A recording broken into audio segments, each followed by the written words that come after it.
आज हम लोग देख रहे हैं उद्यमता की अवधारणा एवं विकास। चलिए स्टार्ट करते हैं।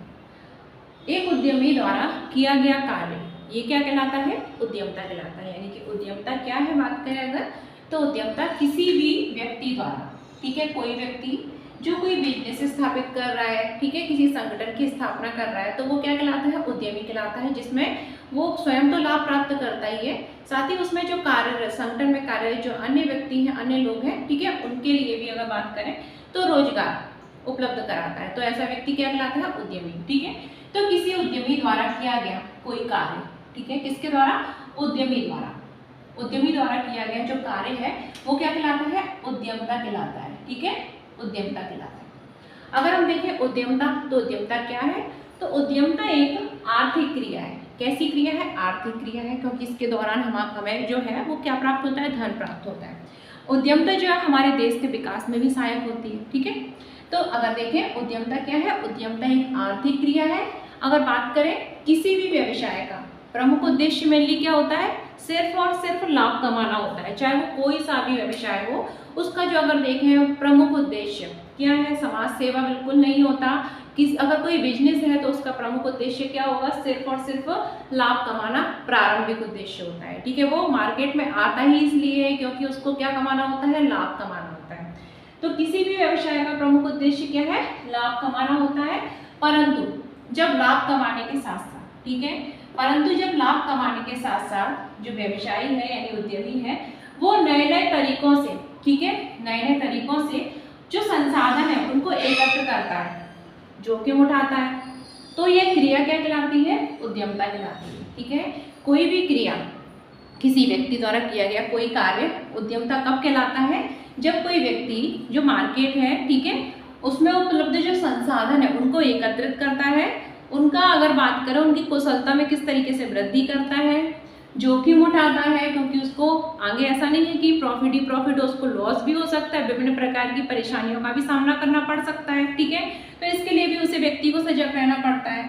तो संसाधनों को एकत्रित कर जब कोई व्यवसायी, ठीक है, विभिन्न तरीकों से जो उपलब्ध संसाधन है उनको एकत्रित करता है, जोखिम उठाता है और लाभ तो कमाता ही कमाता है। ठीक है, क्योंकि किसी भी जो व्यवसायी है उसका प्रमुख उद्देश्य तो लाभ कमाना होता है, व्यवसायी द्वारा जो व्यवसाय डाला गया है, लेकिन लाभ कमाने के साथ साथ वो क्या कर रहा है? संसाधनों को एकत्रित कर रहा है, जोखिम उठाता है। तो यह जो पूरी प्रोसेस है उसे हम क्या बोलते हैं? उद्यमता बोलते हैं। क्या बोलते हैं? उद्यमता। एक एग्जांपल बताती हूँ, जैसे कि एक बात करें कि एक टेलर है, ठीक है, तो या फिर कपड़े सिलने वाला है, ठीक है, या एक मजदूर है, XYZ कोई मजदूर ले लो। तो मजदूर क्या है? मजदूरी कर रहा है, ठीक है, तो वो मजदूरी करता है। या आप कुछ भी एक स्कूल का एग्जांपल ले लीजिए। एक स्कूल में क्या होते हैं? टीचर होते हैं। तो टीचर जो है वो पढ़ाने का काम करते हैं, स्कूल जाते हैं, उनको जो पढ़ाते हैं तो वो कार्य करते हैं, उसमें उनको क्या दिया जाता है? धन दिया जाता है, जिससे कि उनकी अगर बात करें तो विभिन्न जो उद्देश्य है उनकी पूर्ति होती है। ठीक है, क्योंकि हम बोला गया, कौटिल्य ने क्या कहा था कि सभी उद्यम किस पर डिपेंड है? वित्त पर। तो वित्त प्राप्त करने के लिए जो लोग हैं वो विभिन्न क्रियाओं को करते हैं। ठीक है, लेकिन वो अगर बात करें तो वो जो जैसे मैंने आपको एग्जांपल दिया कि स्कूल, ठीक है, तो स्कूल में बहुत सारे टीचर आते हैं, वहाँ वो कार्य करते हैं, अलग अलग सब्जेक्ट के होते हैं, और बदले में जो बच्चों को पढ़ाते हैं उनको क्या मिलता है? धन मिलता है। ठीक है, उनकी सैलरी मिलती है। तो ये उद्यमी नहीं है। उद्यमी कौन हुआ? उद्यमी कौन है? जो टीचर है। ठीक है, उसने क्या, टीचर तो उद्यमी नहीं है, वो तो वहाँ काम करने वाले वर्कर है। ठीक है, लेकिन जिसने स्कूल खोला है, जिसने स्कूल खोला है वो खुद वहाँ काम कर रहा है, वहाँ से जो संसाधन है उसने एकत्रित करे, जोखिम उठा रहा है, क्योंकि मार्केट में अन्य स्कूलों उसको नहीं पता है, कोई कोचिंग खोली कि उसकी कोचिंग चलेगी कि नहीं चलेगी। ठीक है, लेकिन वो हर तरीके का जोखिम उठा रहा है। ठीक है, आगे भी भविष्य में बहुत सारे उसको लाभ हानि हो सकते, विभिन्न प्रकार की समस्याओं का सामना करना पड़ सकता है। तो ये सब क्या है? जोखिम उठाना। ठीक है, तो जो जिसने अपनी कोचिंग डाली है, स्कूल खोला है, एग्जाम्पल बता रही हूँ, तो वो क्या कहलाएगा? वो उद्यमी कहलाता है। वो क्या कहलाएगा? उद्यमी कहलाएगा। ठीक है, और उसका उद्देश्य जो है लाभ कमाने के साथ साथ क्या है? वो जोखिम भी उठा रहा है, साथ ही संसाधनों को एकत्रित कर रहा है। ठीक है, और इसके अतिरिक्त विभिन्न लोगों को क्या? रोजगार भी दे रहा है। तो ये हमारा क्या होता है? उद्यमता कहलाता है। अगर हम बात करें उद्यमता, तो उद्यमता का जो कॉन्सेप्ट है ना, काफी प्राचीन समय से है। ठीक है, तो उद्यमता का जो प्रयोग है वो प्राचीन काल से होता रहा है, काफी पुराने जमाने से अगर बात करें तो उद्यमता का प्रयोग होता जा रहा है। लेकिन अगर आर्थिक क्षेत्र में देखें, ठीक है, इकोनॉमिक जो रीजन क्षेत्र है उसमें आर्थिक क्षेत्र में उद्यमता का विचार कब आया था? इसका प्रारंभ जो है वो कब हुआ? 18वीं शताब्दी से माना जाता है। कब से माना जाता है? 18वीं शताब्दी। याद रखना, उद्यमता जो विचार है वो अगर बात करें आर्थिक क्षेत्र में इसका, ठीक है, प्रारंभ कब से माना जाता है? 18वीं शताब्दी से माना जाता है, ठीक है। उद्यमता को हम केवल क्या जीविकोपार्जन की कार्य प्रणाली ही नहीं कह सकते, यानी कि उद्यमता सिर्फ हमारे जीवन को मतलब जीवन के लिए हमें जो धन प्राप्त होता है, ठीक है, जीविकोपार्जन बोलते हैं उसको। तो उद्यमता जीविकोपार्जन की कार्य प्रणाली नहीं है, सिर्फ जीविकोपार्जन के इसका मतलब उद्देश्य जीविकोपार्जन करना ही नहीं है, बल्कि क्या है? कौशल और व्यक्तिगत विकास की ये क्या है? एक प्रभावी तकनीक है, क्योंकि इससे क्या है? हमको धन प्राप्त तो होता ही होता है, साथ ही क्या होता है? पर्सनालिटी डेवलपमेंट भी होता है, ठीक है, व्यक्तित्व का विकास भी होता है, और क्या होता है? कौशल विकास भी होता है। तो इसको हम क्या बोल सकते हैं? उद्यमता को जीविकोपार्जन के साथ साथ व्यक्तित्व विकास और कौशल विकास की क्या है? इसे प्रभावी तकनीकी भी कहा जाता है, ठीक है। जैसे कि एक टीचर है, पढ़ाया जाता है स्कूल में या किसी संस्थान में, तो क्या है? जितना पढ़ाएगा तो उसका क्या पर्सनैलिटी डेवलपमेंट होगा, उसका कौशल व्यक्तित्व का विकास होगा, ठीक है, उसका जीविकोपार्जन तो होगा ही, क्योंकि उसको सैलरी मिलेगी। तो अगर बात करें उद्यमता जो है वो जीविकोपार्जन के साथ साथ कौशल व्यक्तित्व विकास की भी क्या है? एक प्रभावी क्या है? तकनीक है, इसे प्रभावी तकनीक भी कहा गया है। अब हम देख लेते हैं जो विभिन्न हमारे उद्यमता की जो परिभाषा है, ठीक है, विभिन्न व्यक्तियों द्वारा दी गई है, ठीक है। तो देख लेते हैं उद्यमता की विभिन्न परिभाषाएं, ठीक है। काफी सारी परिभाषाएं हैं, हमको कुछ महत्वपूर्ण परिभाषाएं पढ़नी है। विभिन्न विद्वानों ने उद्यमता की परिभाषाएं दी हैं, ठीक है। उद्यमता का मतलब मेनली आप याद रखना क्या? कोई भी संगठन ऐसा स्थापित करना, ठीक है, जिसका उद्देश्य लाभ प्राप्त करना तो हो ही खुद, साथ ही साथ अगर बात करें तो विभिन्न व्यक्तियों को रोजगार उपलब्ध कराना, ठीक है।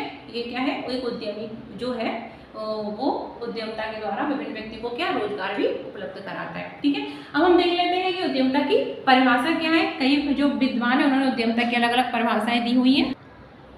तो अब हम देख लेते हैं कि उद्यमता की परिभाषा क्या है। तो उद्यमता की अगर परिभाषा देखें ओवरऑल, ठीक है, तो विभिन्न विद्वान जो थे अगर उन्होंने जो अलग अलग परिभाषाएं दी है उसका अगर निचोड़ देखें, ठीक है, तो वो एक हमारी परिभाषा क्या निकलती है कि उद्यमता जो है व्यवसाय में, ठीक है, व्यवसाय में जोखिम उठाने की क्षमता, यानी कि व्यवसाय में उद्यमता में क्या? किसी भी व्यवसाय को जब हम आरंभ करते हैं तो उसमें जोखिम उठाने की हमको क्षमता होती है, उसके साथ साथ नव प्रवर्तन एवं नेतृत्व प्रदान करने की योग्यता है, ठीक है। उद्यमता का है क्या है? किसी व्यवसाय में जोखिम उठाने की क्षमता या भावना के साथ साथ नव प्रवर्तन, ठीक है, एवं नेतृत्व प्रदान करने की क्या है? योग्यता है, क्योंकि हम अपने व्यवसाय में नई नई टेक्नोलॉजी, नए नए जो हमारे विचार है उनका यूज करते हैं। साथ ही हमको अगर बात करें तो इसमें नेतृत्व प्रदान करने की भी जो क्षमता होती है, योग्यता होती है, वो विकसित होती है, ठीक है। तो उद्यमता क्या है? व्यवसाय में जोखिम उठाने की क्षमता के साथ साथ नव प्रवर्तन और नेतृत्व प्रदान करने की क्या है? योग्यता है, ठीक है। इसके डेवलपमेंट भी होता है। अब हम देख लेते हैं विभिन्न जो विद्वान थे उनके अनुसार उद्यमता की परिभाषा क्या है, ठीक है। तो सबसे पहले हम देख लेते हैं जोसेफ शुम्पीटर। क्या देखते हैं? Joseph Schumpeter. तो इन्होंने क्या कहा उद्यमता के बारे में? इन्होंने कहा है कि उद्यमता एक नव प्रवर्तनकारी कार्य है। उद्यमता कैसा कार्य है? एक नव प्रवर्तनकारी कार्य है, मतलब कोई भी एक नया विचार हमारे मन में आया और उसको हमने ठीक है, अगर बात करें उस विचार को, जो हमारे मन में विचार आया था उसके अनुरूप हमने, ठीक है, लाभ कमाने की दृष्टि से, ठीक है, दूसरों को रोजगार देने की दृष्टि से हमने एक व्यवसाय प्रारंभ कर दिया। तो उद्यमता क्या है? एक नव प्रवर्तनकारी कार्य है। यह स्वामित्व की अपेक्षा क्या है? एक नेतृत्व कार्य। कैसा कार्य है? नेतृत्व कार्य, ठीक है। इसमें हम स्वामित्व की धारणा की अपेक्षा हमको नेतृत्व, ठीक है, नेतृत्व क्षमता का विकास होता है। तो ये स्वामित्व की अपेक्षा क्या है? एक नेतृत्व कार्य। कैसा कार्य है? लीडरशिप, नेतृत्व कार्य, ठीक है, याद रखना। तो शुम्पीटर ने क्या कहा था? महत्वपूर्ण है शुम्पीटर। उद्यमता एक नव प्रवर्तनकारी कार्य है। नेतृत्व अगर बात करें स्वामित्व की अपेक्षा कैसा कार्य है? नेतृत्व कार्य है, ठीक है। वहीं H.W. जॉनसन, इन्होंने उद्यमता के बारे में क्या कहा? तो इन्होंने भी कुछ विचार दिए, ठीक है, ये भी एक विद्वान थे, H.W. जॉनसन। तो जॉनसन के अनुसार उद्यमता क्या है? तो उद्यमता जो है वो 3 आधारभूत तत्वों का क्या है? मिक्सचर है। इन्होंने क्या बताया कि जो उद्यमता है वो 3 तत्व है, ठीक है, मेनली, और उनका क्या है? मिक्सचर है। ये 3 तत्व कौन कौन से हैं? पहला है अन्वेषण, दूसरा है नव प्रवर्तन और तीसरा है अनुकूलन, ठीक है। तो अगर हम बात करें H.W. जॉनसन के अनुसार उद्यमता 3 तत्वों का मिक्सचर है। ये तत्व कौन कौन से हैं? नव प्रवर्तन, अन्वेषण और अनुकूलन, ठीक है। वहीं शुम्पीटर ने क्या कहा था कि यह एक कैसा कार्य है? नव प्रवर्तनकारी कार्य है, जिसमें स्वामित्व की अपेक्षा अगर हम बात करें तो नेतृत्व कैसा कार्य है? नेतृत्व वाला कार्य है, ठीक है। और इसमें उन्होंने कहा कि उद्यमता 3 घटकों का मिक्सचर है, और ये 3 घटक कौन है? अन्वेषण, नव प्रवर्तन और अनुकूलन। वहीं रॉबर्ट लैम, ठीक है, ये भी एक विद्वान थे और उन्होंने भी उद्यमता की परिभाषा दी है। इनके अनुसार उद्यमता एक सामाजिक निर्णय का स्वरूप है, ठीक है। कैसा, अगर बात करें कि रॉबर्ट के अनुसार, लैम के अनुसार उद्यमता क्या है, सामाजिक निर्णय का वह स्वरूप है जो आर्थिक नवप्रवर्तनों द्वारा संपादित किया जाता है, ठीक है। इसे किसके द्वारा संपादित किया जाता है, जो आर्थिक नवप्रवर्तक होते हैं उसके द्वारा संपादित किया जाता है। इसके बाद हम लोगों ने देख लिया कि उद्यमता क्या है, उद्यमता की विभिन्न विद्वानों द्वारा दी गई परिभाषा है, और अब हम देख लेते हैं उद्यमता की अवधारणा, ठीक है। अब हम क्या देखते हैं, उद्यमता की अवधारणा। अब जो विभिन्न जो विद्वान थे उन्होंने अगर बात करें तो उद्यमता से संबंधित अपने अलग अलग विचार दिए हैं, जिन्हें कि हम उद्यमता की अवधारणा के नाम से जानते हैं। तो हम सबसे पहले देख लेते हैं कि उद्यमता से संबंधित जो अवधारणाएं हैं वो कितनी हैं, ठीक है, और फिर उनको अलग अलग डिटेल में हम लोग देख लेते हैं। तो उद्यमता से संबंधित तो प्रमुख 5 अवधारणाएं दी गई। पहली अवधारणा जिसे कि हम जोखिम अवधारणा के नाम से जानते हैं। वहीं दूसरी अवधारणा उद्यमता से संबंधित है जिसे कि संगठन एवं समन्वय की अवधारणा कहते हैं। तीसरी अवधारणा प्रबंधकीय कौशल की अवधारणा। वहीं जो चौथी अवधारणा है वो है नव प्रवर्तन अवधारणा। और लास्ट अंतिम 5वीं अवधारणा है मनोवैज्ञानिक प्रेरणा की अवधारणा, जो कभी आपके एग्जाम में इन पर प्रश्न पूछे जा सकते हैं, जो रिटर्न एग्जाम है। और ठीक है, तो याद रखना रिटर्न एग्जाम में अगर हम बात करें तो शॉर्ट क्वेश्चन या फिर लॉन्ग क्वेश्चन भी इस पर पूछे जा सकते हैं कि उद्यमता की अवधारणा को स्पष्ट कीजिए, तो पूरा हमको लिखना है। और अगर वहीं आपको दे दिया गया कि नवप्रवर्तन की अवधारणा को समझाइए, ठीक है, तो शॉर्ट क्वेश्चन पर बनेगा नवप्रवर्तन की अवधारणा या जोखिम अवधारणा क्या है, ठीक है, इसे समझाइए, ठीक है। तो चलिए अब हम देख लेते हैं उद्यमता से संबंधित ये जो 5 अवधारणाएं हैं, जिसमें जोखिम की अवधारणा, संगठन समन्वय की अवधारणा, प्रबंधकीय कौशल की अवधारणा, 4th नंबर पे बात करें तो नव प्रवर्तन की अवधारणा, और 5th नंबर मनोवैज्ञानिक प्रेरणा की अवधारणा। इनको हम एक एक कर डिटेल में देख लेते हैं। तो इनको मैं क्लीन कर देती हूँ और हम पढ़ रहे हैं जोखिम की अवधारणा। तो जोखिम की अवधारणा सबसे पहली अवधारणा है, इसको डिटेल देख लेते हैं। तो जोखिम की अवधारणा जो है वो क्या कहती है, उद्यमता से संबंधित सबसे पहली अवधारणा जोखिम की अवधारणा। तो ये क्या कहती है, इस अवधारणा के अनुसार जो जोखिम उठाने वाला यानी जोखिम वहन करने वाला ही क्या कहलाता है, उद्यमी कहलाता है। यानी कि उद्यमी कौन कहलाता है, जो व्यक्ति जोखिम उठाता है, ठीक है, किसी व्यवसाय को प्रारंभ करने के लिए जो व्यक्ति क्या है जोखिम उठाता है वो क्या कहलाता है, उद्यमी कहलाता है। तो जोखिम की अवधारणा क्या कहलाती है कि इसके अनुसार जोखिम को वहन करने वाला यानी जोखिम उठाने वाला ये क्या कहलाता है, उद्यमी कहलाता है। और अगर बात करें जोखिम और अनिश्चितता के विरुद्ध, ठीक है, उसको पता है कि रिस्क है इस बिजनेस में, लेकिन फिर भी वो रिस्क उठाता है, ठीक है, व्यक्ति यानी उद्यमी। तो जोखिम और अनिश्चितता के विरुद्ध सफलता प्रदान करने की शक्ति ही उद्यमता की कैसी अवधारणा कहलाती है, जोखिम अवधारणा कहलाती है। यानी कि कोई व्यक्ति है वो उद्यम स्थापित कर रहा है, उद्यमी, ठीक है, और उसे पता है कि इसमें क्या है, रिस्क है, हमको प्रॉफिट भी हो सकता है और लॉस भी हो सकता है, ठीक है। अगर हम मार्केट में आ रहे हैं, अपना कोई बिजनेस डाल रहे हैं, ठीक है, तो हमको प्रॉफिट भी हो सकता है, लॉस भी हो सकता है, तो वो ये रिस्क उठाता है, ठीक है। उसके व्यवसाय की क्या रहती है, अनिश्चितता रहती है, पता नहीं है कि उसके साथ क्या होगा, हो सकता है वो लॉस में चला जाए या प्रॉफिट हो जाए। तो इन सब के बावजूद क्या करता है, वो सफलता प्राप्त करने की जो उसमें इच्छा शक्ति है, ठीक है, सफलता प्राप्त करने की जो शक्ति है वही क्या कहलाती है, अगर बात करें जोखिम अवधारणा कहलाती है। तो इसको फिर से एक बार देख लेते हैं, जोखिम अवधारणा क्या है, उद्यमता से संबंधित पहली अवधारणा जिसे हम जोखिम अवधारणा कहते हैं, क्या है, जिसके अनुसार जोखिम वहन करने वाले जो होते हैं वो क्या कहलाते हैं, उद्यमी कहलाते हैं। भाई रिस्क लेने की जिसमें क्षमता है, जो बिजनेस डाल रहा है, रिस्क ले रहा है, तो वो क्या कहलाएगा, उद्यमी कहलाएगा। तो जोखिम वहन करने की वाला क्या कहलाता है, उद्यमी कहलाता है। और अगर बात करें जोखिम और अनिश्चितता के विरुद्ध सफलता प्रदान यानी कि सफलता प्रदान करने की जो शक्ति है वो क्या कहलाती है, उसकी जोखिम अवधारणा कहलाती है। यानी कि इन सब के बावजूद भी, ठीक है, उसने कोई बिजनेस स्थापित किया और वो सफलता प्राप्त कर रहा है, तो यही जो शक्ति है वो क्या कहलाती है, जोखिम अवधारणा कहलाती है, ठीक है। अगर बात करें प्रोफेसर नाइट, ठीक है, विद्वान थे, इन्होंने जोखिम को कितने प्रकार से डिवाइड किया है, तो प्रोफेसर नाइट के अनुसार जोखिम जो है वो 2 प्रकार का होता है। कितने प्रकार का होता है, जोखिम 2 प्रकार का होता है। पहला जोखिम जिसे कि हम लोग सामान्य जोखिम के नाम से जानते हैं, एंड सेकंड जोखिम जिसे कि हम अनिश्चित जोखिम के नाम से जानते हैं, ठीक है। तो पहली अवधारणा हमारी कंप्लीट हो गई, जोखिम की अवधारणा। इसके अनुसार जोखिम वहन करने वाला उद्यमी कहलाता है, ठीक है। और जोखिम और अनिश्चितता के विरुद्ध सफलता प्राप्त करने की जो शक्ति है, ठीक है, किसकी शक्ति, उद्यमी की शक्ति जो है वो क्या कहलाती है, जोखिम अवधारणा कहलाती है। जोखिम 2 प्रकार के होते हैं प्रोफेसर नाइट के अनुसार, ठीक है। एक होता है सामान्य जोखिम और दूसरा जो होता है जिसको हम बोलते हैं अनिश्चितता या अनिश्चित जोखिम, ठीक है। फर्स्ट अवधारणा कंप्लीट। सेकंड अवधारणा जिसे हम कहते हैं संगठन और समन्वय की अवधारणा, ठीक है। तो सेकंड अवधारणा देख लेते हैं। हमारी जो सेकंड अवधारणा है, फर्स्ट अवधारणा कंप्लीट हो चुकी है एंड जो सेकंड अवधारणा है वो कौन है, संगठन और समन्वय की अवधारणा।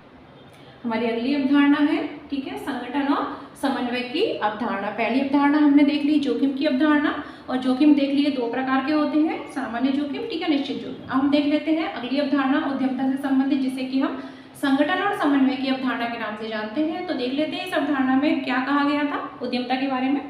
तो इसके अनुसार उद्यमी को संगठनकर्ता के रूप में जाना जाता है, यानी कि हमने उसमें देखा था जोखिम वाली अवधारणा में उद्यमी क्या है, रिस्क जो लेता है, ठीक है, उस रिस्क लेने वहन करने वाला उद्यमी कहलाता है। वही ये जो अवधारणा है संगठन और समन्वय की अवधारणा, इसके अनुसार उद्यमी क्या है, उद्यमी को संगठनकर्ता के रूप में जाना जाता है, यानी कि संगठनकर्ता ही क्या कहलाता है, उद्यमी कहलाता है, ठीक है, उद्यमी को संगठनकर्ता के रूप में जाना जाता है संगठन की अवधारणा के अनुसार। अगर बात करें उद्यमी, तो उद्यमी क्या, उत्पादन के जो विभिन्न साधन है, यानी प्रोडक्शन के जो विभिन्न साधन है, उत्पादन के विभिन्न साधनों का क्या करता है, संयोजन करता है, और वस्तु, नई उपयोगी वस्तु और सेवा का क्या करता है, सृजन करता है। यानी कि उद्यमी को संगठन और समन्वय की अवधारणा के अनुसार इसको क्या, संगठनकर्ता कहा गया है। ये क्या करता है, विभिन्न साधनों का संयोजन करके वस्तु और सेवा का क्या करता है, सृजन करता है, यानी गुड्स एंड सर्विसेज का क्या करता है, सृजन करता है। कौन करता, उद्यमी। उद्यमी को संगठन और समन्वय की अवधारणा के अनुसार संगठनकर्ता कहा गया है, जो साधनों का, विभिन्न जो साधन है अवेलेबल, उनका संयोजन करके उपयोग योग्य वस्तु और सेवा का क्या करता है, सृजन करता है, ठीक है। तो ये क्या कहलाती है, हमारी संगठन और समन्वय की अवधारणा कहलाती है। विद्वान तेजिंदर प्रोफेसर जेडी से इनके अनुसार बात करें तो उद्यमता क्या है, उद्यमता वह आर्थिक घटक है जो उत्पादन के विभिन्न साधनों को क्या करता है, संगठित करता है। यानी कि उद्यमता में विभिन्न जो उत्पादन के साधन है उनको क्या किया जाता है, संगठित किया जाता है, ठीक है।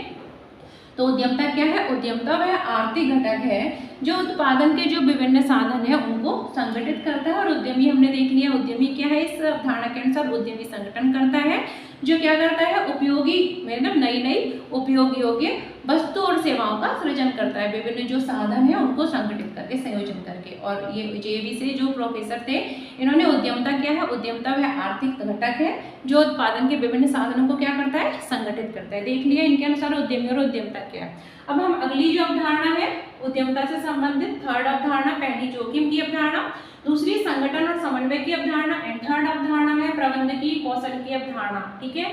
तो प्रबंधकीय कौशल की जो अवधारणा है उसके अनुसार हम देख लेते हैं। तो प्रोफेसर जीएस मिल एक विद्वान थे जिनका नाम था प्रोफेसर जीएस मिल। इन्होंने उद्यमता को क्या कहा, इन्होंने उद्यमता को निरीक्षक, नियंत्रण एवं निर्देशन की योग्यता माना है, ठीक है। इन्होंने उद्यमता को क्या माना है, इन्होंने उद्यमता को निरीक्षण की, नियंत्रण की एवं कौमला का था ना, निरीक्षण, नियंत्रण एवं निर्देशन की क्या माना है, योग्यता माना है। किस अवधारणा के अनुसार, प्रबंधकीय कौशल की अवधारणा के अनुसार, ठीक है। उद्यमता की प्रबंधकीय अवधारणा के अनुसार उद्यमी को प्रबंधकीय कार्यों को कौशलपूर्ण ढंग से क्या करना चाहिए, संपादित करना पड़ता है। इस अवधारणा के अनुसार जो उद्यमी है उसे जो कार्य है, कैसे कार्य, प्रबंधकीय कार्य, उसको अगर बात करें तो कौशलपूर्ण ढंग से संपादित करना पड़ता है। इसके बाद हमारी दो अवधारणाएं और रह गई हैं, तो उनको हम अपने अगले वीडियो में कंप्लीट कर लेंगे। तो वीडियो देखते रहिए और लाइक से सब्सक्राइब करिए।